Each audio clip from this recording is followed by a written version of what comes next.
अब यहाँ पर आ जाने के बाद में आप रजिस्टर हियर इसके ऊपर क्लिक करेंगे। अब आपको जो आपका नाम है वो 10th के सर्टिफिकेट के अकॉर्डिंग यहाँ पर एंटर कर देना है, या फिर जो भी आपके डॉक्यूमेंट के अंदर है, जैसे कि बोला है नेम एज पर आधार, तो आधार के अकॉर्डिंग आपको यहाँ पर आपका नाम देना है। फिर अपना मोबाइल नंबर डालना है जो कि आप रजिस्टर करना चाहते हैं, अपनी ईमेल आईडी डालनी है, फिर एक पासवर्ड आपको बनाना है। पासवर्ड आपका कैसा, उसका एक एग्जाम्पल आप यहाँ पर देख लीजिए। बेसिकली पासवर्ड के अंदर इंग्लिश का कैपिटल लेटर, स्मॉल लेटर, साथ ही साथ स्पेशल कैरेक्टर और डिजिट होने चाहिए। तो कुछ इस तरह का पासवर्ड आपको बनाना है, उसको दोबारा डाल करके वेरीफाई करना है, यहाँ पर टिक करना है और कंटिन्यू के ऊपर क्लिक करना है। अब गाइज आपके नंबर और ईमेल दोनों के ऊपर ओटीपी सेंड किए हैं। आपको अगर आपके इनबॉक्स के अंदर ईमेल में ओटीपी नहीं मिल रहा है तो आपको जो स्पैम फोल्डर होता है ईमेल में वो चेक कर लेना है, तो आपको उसमें आपका ओटीपी मिल जाएगा। और फिर ओटीपी डालने के बाद वेरीफाई ओटीपी करेंगे, आपका ओटीपी वेरीफाई हो जाएगा। फिर सेम वे में नंबर का ओटीपी डालकर आप उसको वेरीफाई कर देंगे एंड देन सबमिट के ऊपर क्लिक करेंगे। सबमिट के ऊपर क्लिक करने के बाद देखेंगे रजिस्ट्रेशन सक्सेसफुल और आपने यहाँ पर आपकी जो डिटेल है वो लॉगिन की क्रिएट कर ली है। अभी आप कंटिन्यू के ऊपर क्लिक करेंगे।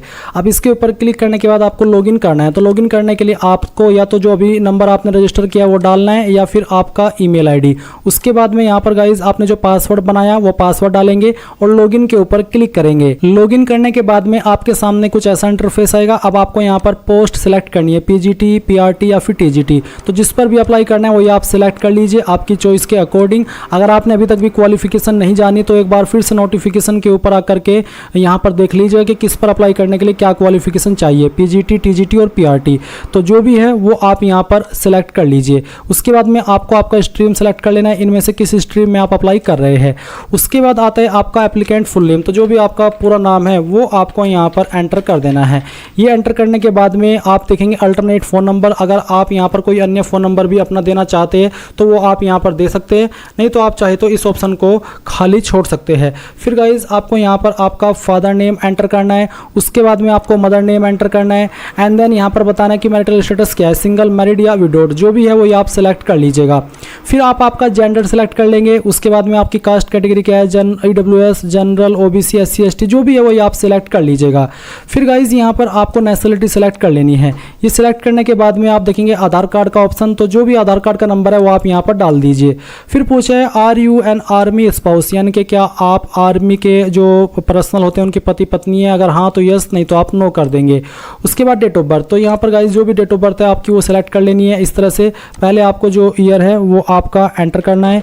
ये एंटर करने के बाद में यहाँ से आपको मंथ और उसके बाद में डे, तो आपका डेट ऑफ बर्थ आ जाएगा।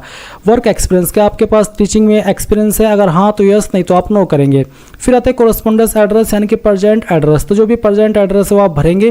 पहले आपको आपकी स्टेट सेलेक्ट कर लेनी है, फिर यहाँ पर उस स्टेट के अंदर आपकी कौन सी डिस्ट्रिक्ट है उस डिस्ट्रिक्ट का नाम आपको यहाँ पर एंटर करना है। उसके बाद में आता है कोरस्पोंडेंस सिटी टाउन, तो जो भी सिटी टाउन है वो आप यहाँ पर एंटर कर देंगे। फिर यहाँ पर जो आपका एग्जैक्ट एड्रेस है वो आप यहाँ पर भरेंगे। मैं ये फॉर्म डेमो के लिए भर रहा हूँ, सो मैं रैंडम जानकारी यहाँ पर एड्रेस में डाल रहा हूँ। तो उसके बाद आता है लाइन 2, तो अगर आपका एड्रेस लॉन्ग है तो आप जो थोड़ा बाकी पार्ट बचेगा आपका एड्रेस का वो यहाँ पर लाइन 2 में डाल देंगे और जो आपका पिन कोड है वो भी आपको यहाँ पर डाल देना है। फिर आता है परमानेंट एड्रेस, तो अगर आपका प्रेजेंट और परमानेंट एड्रेस एक ही है तो आप इसके बॉक्स के ऊपर टिक कर दीजिएगा, अलग है तो अनटिक करके अलग से भर दीजिएगा। प्रीफर्ड सेंटर फॉर एग्जाम, तो आप एग्जाम के लिए कौन सी सिटी को प्रेफरेंस देना चाहते हैं, तो पहली चॉइस सेलेक्ट कर लेंगे, फिर सेकंड चॉइस, उसके बाद में थर्ड चॉइस। ये देने के बाद में नीचे आता है proficiency for exam, proficiency in teaching in English medium, क्या आप इंग्लिश मीडियम में टीचिंग कर सकते हैं। अगर मैंने वहाँ पर ऊपर सेलेक्ट किया है इंग्लिश सब्जेक्ट तो उसके अकॉर्डिंग आई थिंक ये ऑप्शन है, अगर कर सकते तो तभी यस कीजिएगा, नहीं कर सकते तो आप नो कर दीजिएगा। क्या आप हिंदी मीडियम में टीचिंग कर सकते हैं, अगर हाँ तो यस, नहीं तो आप नो करेंगे। क्या आपने CTET या फिर TET पास किया है किसी भी स्टेट का, अगर हाँ तो आप पास करेंगे, नहीं तो अपेयर्ड या फिर नॉट अपेयर्ड, जो भी स्टेटस है वो बता देंगे। क्या आपको कंप्यूटर की नॉलेज भी है बेसिक, अगर हाँ तो यस, नहीं तो आप नो कर देंगे। इसके बाद आप सेव एंड प्रोसीड के ऊपर क्लिक करेंगे। अब आपके सामने क्वालिफिकेशन की जानकारी आ चुकी है, तो एक एक करके आप यहाँ पर जानकारी भरेंगे। सबसे पहले आपकी 10th की, तो 10th आपने किस सब्जेक्ट से पास की है, आप यहाँ पर सभी सब्जेक्ट के नाम एक एक करके एंटर कर दीजिएगा जिन भी सब्जेक्ट से आपने की है। मैंने 3 ही लिखे हैं, बाकी आपको पूरे सब्जेक्ट लिखने हैं जो भी आपके पास 10वीं के अंदर थे। फिर आपने कौन से स्कूल कॉलेज से किया है उसका नाम भी आपको यहाँ पर दे देना है। किस बोर्ड के द्वारा किया है उस बोर्ड का नाम आपको यहाँ पर डाल देना है। किस साल के अंदर पास कर ली थी वो साल आप यहाँ पर सिलेक्ट कर लेंगे। परसेंटेज आपकी क्या थी वो आप यहाँ पर डाल देंगे। उसके बाद में यहाँ पर आपको आपकी 12वीं की इन्फॉर्मेशन देनी है, तो सेम तरीके से आपको बताना है 12वीं के सब्जेक्ट, फिर आपका 12वीं का कॉलेज, 12वीं का बोर्ड, किस साल के अंदर 12वीं पास कर ली थी वो परसेंटेज आपकी क्या थी वो आप यहाँ पर डाल देंगे। फिर आती है ग्रेजुएशन, तो ग्रेजुएशन के भी आपको सेम तरीके से सब्जेक्ट बताने हैं, जो भी सब्जेक्ट आपके रहे हैं।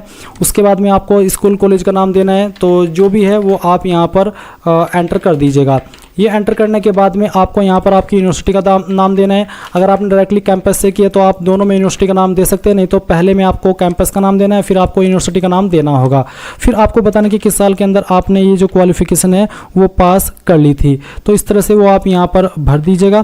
एंड उसके बाद में परसेंटेज आपको आपकी एंटर कर देनी है। एंड देन अगर आपने पीजी डिग्री किया तो आपको यहाँ पर जो सब्जेक्ट है वो बताना होगा कि पीजी का सब्जेक्ट क्या था।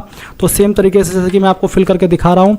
फिर आपको आपके डिग्री कॉलेज का नाम, आपकी यूनिवर्सिटी का नाम, किस साल के अंदर आपने पास कर ली थी वो साल आप यहाँ पर एंटर करेंगे और अपनी परसेंटेज भी एंटर कर देंगे। ये एंटर करने के बाद में अगर आपके पास कोई प्रोफेशनल क्वालिफिकेशन है जैसे कि बीएड, डीपीडी, एमएड, तो जो भी है इनमें से वही आप सिलेक्ट कर लीजिएगा। सब्जेक्ट यहाँ पर आपको आपका एंटर कर देना है जो भी है।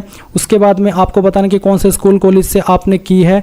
उसके बाद फिर आपको बताना है आपका यूनिवर्सिटी का नाम, फिर किस साल के अंदर आपने पास कर ली थी वो साल आप यहाँ पर एंटर करेंगे, परसेंटेज क्या थी वो आप यहाँ पर डाल देंगे। कोई अदर क्वालिफिकेशन है वो भी भर देंगे, नहीं तो आप खाली छोड़ दीजिए और उसके बाद आप यहाँ पर सेव एंड प्रोसीड के ऊपर क्लिक कीजिए। अब आता है अपलोड डॉक्यूमेंट का सेक्शन, तो यहाँ पर आपको जो फोटो अपलोड करना है उसका फॉर्मेट जेपीईजी पीएनजी का रखा है और यहाँ पर साइज 4 KB से 1 MB के बीच में रहना चाहिए। तो आप यहाँ पर ओपन फाइल डायलॉग इसके ऊपर क्लिक करेंगे और जहाँ पर भी फोटो फाइल है सिलेक्ट करेंगे, ओपन करेंगे, इस तरह से आपका फोटो आएगा। फिर आपको आपका सिग्नेचर अपलोड करना है, जहाँ पर साइन की फाइल है सिलेक्ट करेंगे, ओपन करेंगे। इसके बाद में यहाँ पर आता है अपलोड डीओबी, जिसमें कि आप डेट ऑफ बर्थ का प्रूफ अपलोड करेंगे, जहाँ पर आप 10th का सर्टिफिकेट या फिर बर्थ सर्टिफिकेट अपलोड कर सकते हैं। इनमें से कोई एक आईडी आप देंगे जिसका फॉर्मेट पीडीएफ का रखा है, यानी कि इमेज फॉर्मेट में नहीं चलेगा। तो उसको अगर आपके पास इमेज में है तो पीडीएफ के अंदर कन्वर्ट करके यहाँ पर अपलोड करना होगा। फिर यहाँ पर टिक करेंगे और उसके बाद सबमिट के ऊपर क्लिक कर देंगे। अब आपके सामने आपके फीस का अमाउंट आ चुका है, आप पे नाउ पर क्लिक कीजिए, या उसके पहले आप एक बार प्रीव्यू के ऊपर क्लिक करके जो भी जानकारी आपने भरी है उनको चेक कर लेंगे। जब आपको लगे कि सभी जानकारी सही है तभी आप यहाँ पर सबमिट के ऊपर क्लिक करेंगे। अब पे नाउ के ऊपर क्लिक करने के बाद यहाँ पर आपको पेमेंट का ऑप्शन मिल जाएगा। आप यहाँ पर आपका जो मोबाइल नंबर है वो डालेंगे और कंटिन्यू कर देंगे। और उसके बाद में गाइज यहाँ पर आप ऑनलाइन में जो यूपीआई है उसका माध्यम का इस्तेमाल करके फीस को जमा कर सकते हैं। और इस तरह से आप जैसी फीस जमा कर देंगे तो आप अपने फॉर्म का फाइनल प्रिंट आउट ले पाएंगे। और ये था आपका आर्मी पब्लिक